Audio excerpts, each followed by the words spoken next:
Hello guys, welcome back to my channel. Today I am showing you my full updated hair care routine. The last one that I uploaded was almost 2 years ago, so there's so much that has changed since then. With that, I also want to put out a huge disclaimer for you guys before you watch this video. Just because I've said once that I love a hair care product and I'm not using it today, like you're not going to see it featured in this video, that doesn't mean that I don't like it. I most likely still love it. It just means that there are hundreds, thousands probably, of amazing hair care products out there that I still recommend for you guys, but it would just not be physically possible for me to use every single product in this video. And just like a side note, but that's part of the reason why it has taken me so long to give you guys an updated hair care routine, because I've just kind of been very overwhelmed with the sheer number of hair care products out there that I have almost become like decision/choice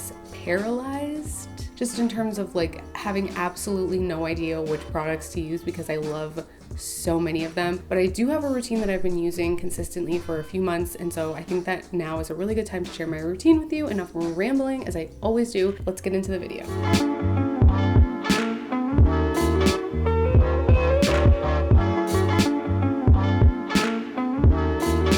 So the first part of this video is going to be everything that I do pre-wash. So first of all, every night before I go to bed, it doesn't matter if I am on day 1 hair or day 3 hair, I use rosemary water, which is what's in this bottle. I will leave a link to the video that I made recently showing you my in-depth rosemary water recipe and routine. I'll put it in the description, but basically I just spray it onto my roots, and I do this at night because rosemary itself is supposed to help increase hair growth, and it doesn't leave any residue on my scalp. I'm not left with any oiliness or anything like that. There's no like overpowering scent. And you might be wondering why I don't use rosemary oil, because that seems to be really popular right now. I do, which we will get into in a little bit.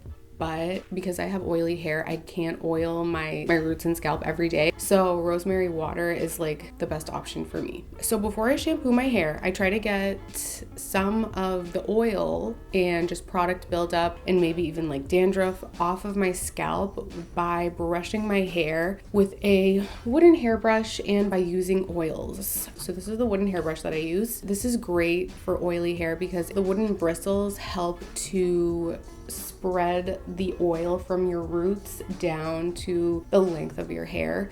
So I always use this before I am about to wash my hair. Additionally, I always oil my hair before I wash it. The oils that I use on my hair: castor oil, jojoba oil, and rosemary essential oil. These oils have antibacterial, antimicrobial properties. They can help keep your skin smooth. They can help promote hair growth. But the number one reason why I oil my hair is because it helps to keep my scalp clean, which may sound counterintuitive. The oils help to lift up dead skin, dandruff. It helps to release the hair from the hair follicle that has shed so that new hair growth can begin. Then when I shampoo, it's just a lot easier to clean and get rid of buildup. And this is different from shampooing. So with shampoo, you're using the cleansing agents in the shampoo to clean your roots and scalp. But with oiling, at least the way that I do it, it's like I'm manually lifting up any of the like physical buildup that is on my scalp with the help of oils. So let me show you how I oil my scalp. I put 3 oils on a plate and I massage them together on the plate. I like mix them together with my fingers. Then I just gradually apply the oils to my scalp until there's no more oils left on the plate. It's pretty much like a scalp massage, but I just use my fingers instead of using like one of those scalp brushes. And scalp massages are great for your hair because they can increase hair thickness by basically stretching the cells of the hair follicle, which in turn stimulates the follicles to produce thicker hair. And I will link like the study that I found that information from. Speaking of wooden hairbrushes, I do have a designated wooden hairbrush that I use in my hair immediately before and after oiling my hair. This helps to spread the oils throughout the lengths of my hair. I don't use this hairbrush at any other time because it has all of the oils on it from my hair on the bristles. It has the oils from my natural oils over, after not washing my hair for 3 days. It has the castor oil and jojoba oil and rosemary oil on it. I do get a new one about once a month just because I cannot wash it like I would a regular plastic hairbrush because the bristles are wooden. So now we're gonna move on to shampoo and just like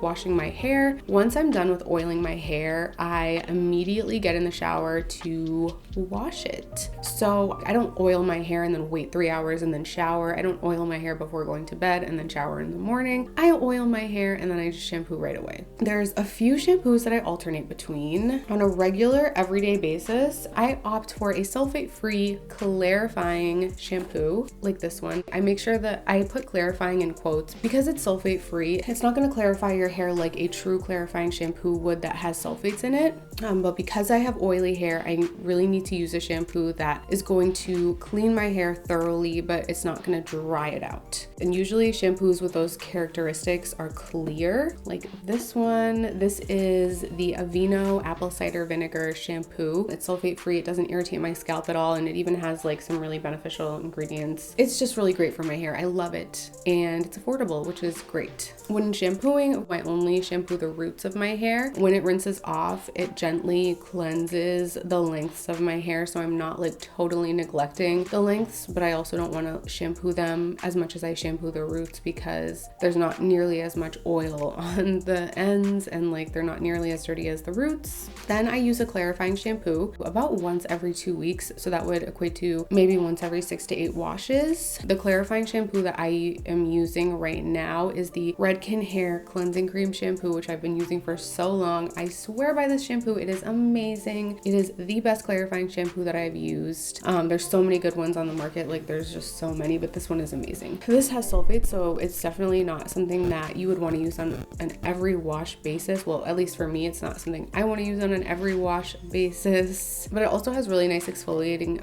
properties that are great for your scalp just to keep it clean and free of buildup. I have actually started to use this clarifying shampoo on the ends of my hair as well, which may surprise some of you guys because I always say like you just shampoo the roots. I mean, I use like a lot of serums and creams and like conditioners on the ends of my hair, and all of those have silicones in them. So I actually use more silicones on the ends of my hair than I do on the roots. And because of that, I found that I need to clarify my ends, and it's only once every 2 weeks. So this is not anything like dramatic. I'm not drying out the ends. I feel like not giving the ends a proper clarifying wash is worse for my hair than the actual act of shampooing my ends, considering that I'm only going to be doing it like once every 2 weeks. So it's sort of like, no, it's not ideal, but just given like the other options, I think it's the best choice in my situation with my hair. Now for conditioners,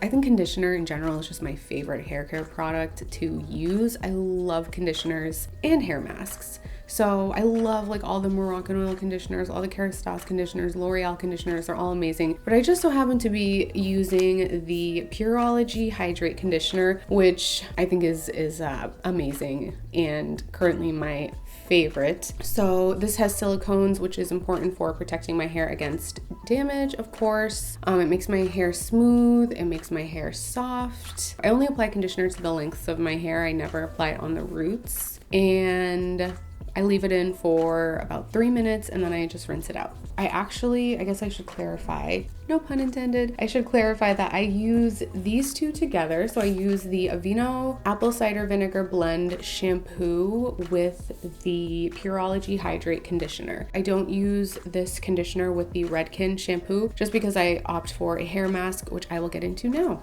I use a lot of different hair masks. I alternate between them, and because I'm using one every 2 weeks, that means that there's not really one that I am consistently using. There's like a collection of them that I'm going through. I think that hair masks are the secret to healthy looking hair. They protect your hair from damage. They make your hair look soft and shiny and everything like that. They're like conditioners, but like times 10. I have 4 favorite hair masks, so let's just go over them briefly.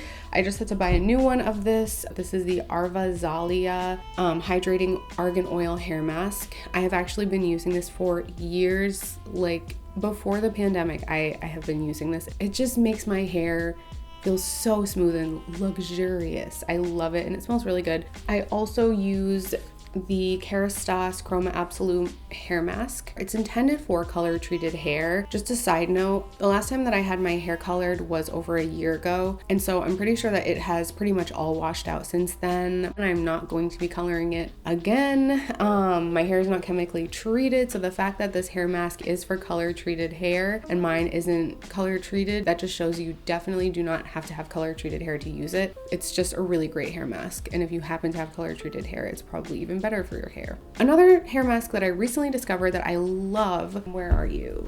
I'm picking it up with my feet. Okay, so this is the elizavecca.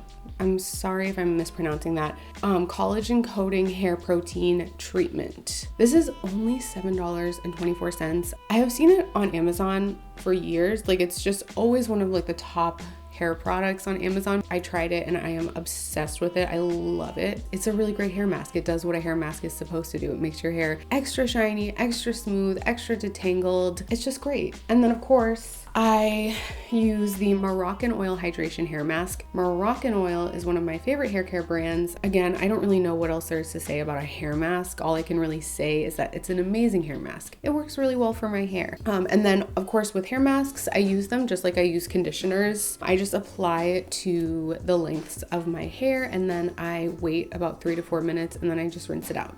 Okay, so moving on now, we're just going to briefly touch on like how I dry my hair, like what sort of towel I use. So when I'm done washing my hair, I gently wring it out, nothing like too intense because that tension on your hair, of course, is not good for your hair. So I just gently wring it out to get as much excess moisture out as I can. And then I put it up in a hair drying towel. I've tried like all different types of hair drying towels, from ones that are like $5 to ones that are like $50. And I've just found that as long as the packaging says hair drying towel, as long as you are clearly aware that you are purchasing a towel that is solely intended to be used on your hair, then you're fine. Skims has a hair drying towel that I want to say is like $40. It's good, don't get me wrong, like it works well, it's good quality, but you can easily just get one for $10 from Amazon and get the same exact result. I will link some below in the description, some hair drying towels that I really like. We are now making our way, I feel like I'm like a tour guide here. We are now making our way through the post shower part of my hair care routine, and we are going to discuss something slightly controversial, and that is blow drying. I always blow dry my hair. Blow drying is better for my hair than air drying, and of course I'm only speaking for myself, although this probably and does apply to a lot of you. You know what, before we get into that, let me just discuss what heat protectants I use, because I always apply heat protectant. If I'm blow drying my hair, I will use the Redken Quick Blowout Spray. This one is lightweight and it's great for oily hair or just hair that gets weighed down easily. If you have thin hair, this is great. I just spray it all throughout my hair, focusing on the lengths and the ends and still applying it to the roots because I want to protect the roots. I just don't apply it as much as I do on the lengths of my hair. So if I'm just doing like a regular blow dry, I will use the Redken Quick Blowout. If I'm using the airwrap, or if I am curling my hair or just like using a straightener on dry hair, I will use the Tresemme Thermal Creations Heat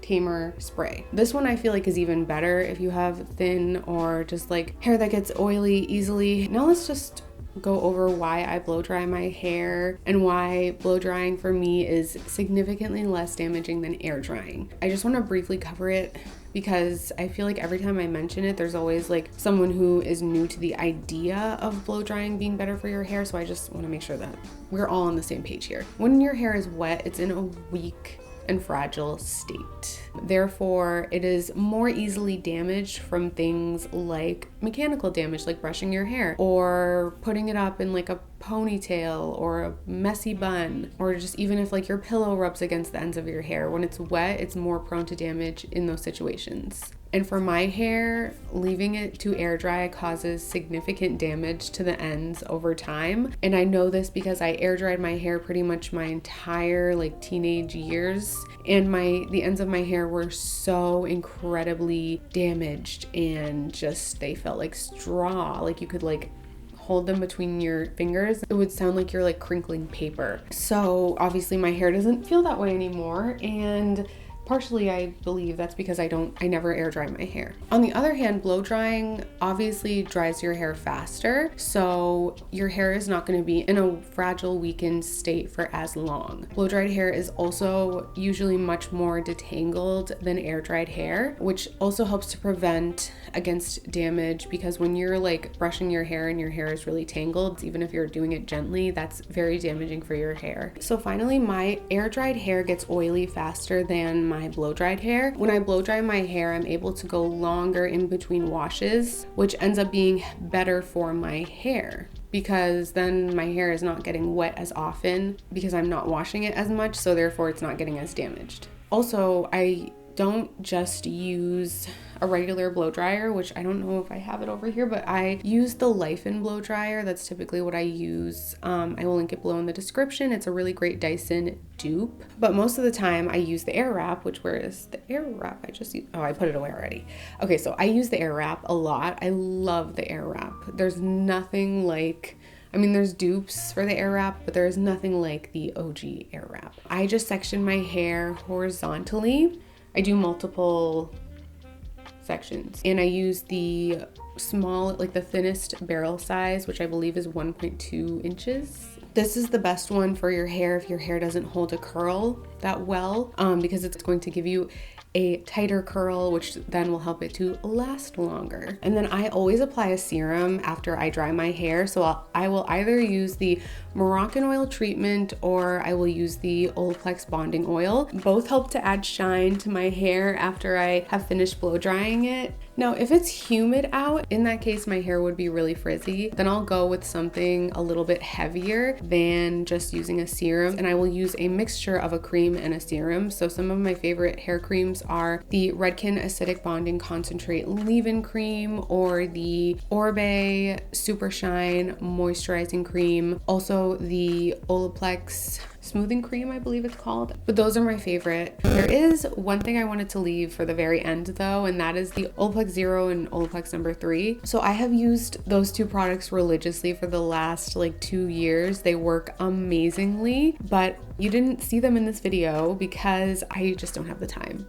or the patience to use them anymore. When I'm in the shower, all I want to do is shampoo and condition, or shampoo and use a hair mask, and I just want to be done with it from there with like the hair care routine in the shower. Olaplex takes time. You have to shampoo, and then you have to apply the number 0, and then you have to wait, and then you have to apply number 3, and then you have to wait. And although I feel like Olaplex works amazingly, I'm just trying to focus on protecting my hair so that I don't have to even use a repair treatment as much as I used to. And ways that I am protecting against damage, that would be by always using a heat protectant and making sure to apply it to the parts of my hair that I know tend to get more damaged, which would be like underneath my hair here. This, for some reason, like the bottom section of my hair tends to get a lot more damaged than any other part of my hair. I also make sure to use silicones when I can in my hair care products because they protect my hair. I trim my hair regularly, which is about once every 3 to 4 months. I avoid hairstyles that could damage my ends. I try not to do super messy buns anymore because they tend to damage the ends of my hair. And I do other things, like I sleep with my hair in a very loose fan bun at the top of my head, or in a loose braid or a loose twist. And then of course, making sure my hair doesn't fully air dry, making sure I'm not using hair straighteners on my hair excessively, making sure I'm not using curling irons on my hair excessively, and just stuff like that. So that has been my full hair care routine. I really hope you guys enjoyed this video. Thank you so much for watching. Thank you so much for your support. I appreciate every single one of you, and I will talk to you guys next time.